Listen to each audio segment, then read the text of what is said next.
আচ্ছা বন্ধু, তাহলে তুই থাক, আমি যাই। কিরে বন্ধু, কি অবস্থা, কেমন আছিস? আলহামদুলিল্লাহ বন্ধু, ভালো আছি। তোর কি অবস্থা? বন্ধু ভালো নাই রে, একটা বিপদে আছি। বিপদে পড়ে তোর কাছে আসছি। কি বলিস বন্ধু, কি সমস্যা হয়েছে আমাকে বল। বন্ধু বলিস না, আমার ইমার্জেন্সি 50,000 টাকার অনেক দরকার। সেই জন্য তোর কাছে আসলাম। অনেকজনের কাছে গেছি, যদি তুই একটু দিতি আর কি। কি বলিস বন্ধু, 50,000 টাকা? টাকা আমার কাছে আছে, কিন্তু দিতে পারবো না রে বন্ধু। কারণ পৃথিবীতে বিশ্বাস নাই। কারো প্রতি যে বিশ্বাস করব, সে ভরসায় আমি কাউকে টাকা দিই না। আর তুই যা বলছিস, টাকা পয়সার ব্যাপার ছাড়া অন্য কিছু বল, আমি তোকে দিব, কিন্তু টাকা দিতে পারবো না। আর আমি কালকে দেশের বাইরে চলে যাব। এই মুহূর্তে আমাকে টাকা পয়সা নিয়ে দোস্ত বিরক্ত করিস না।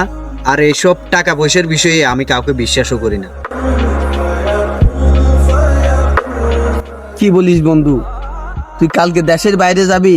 তাহলে দেশের বাইরে গেলেও তো তুই একজনের উপর ভরসা করে যাচ্ছিস, ওইটাও কি বিশ্বাস না? কিরকম বিশ্বাস, বিষয়টা বুঝলাম না।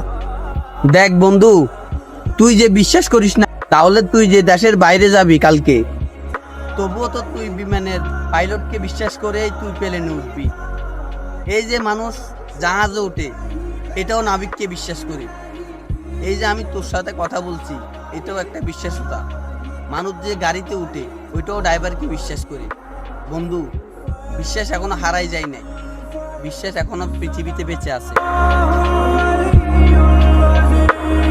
ঠিক আছে বন্ধু, তুই যে কথাগুলো বলছস, আসলে আমি এতদিন ভাবি নাই। কারণ বিশ্বাস হচ্ছে পৃথিবীতে অনেক বড় কিছু। বিশ্বাস যদি না থাকে, তাহলে আমাদের জীবন থেকে অনেক কিছু হারিয়ে যাবে। আর তুই যে টাকার কথা বলছস, তোর যতই টাকা লাগে না কেন নিয়ে যাস, কিন্তু সময় মতো আমার টাকাগুলো দিয়ে দিস। ঠিক আছে বন্ধু, আমার জবান বরাবরই তোর টাকা তোর হাতে পৌঁছে যাবে।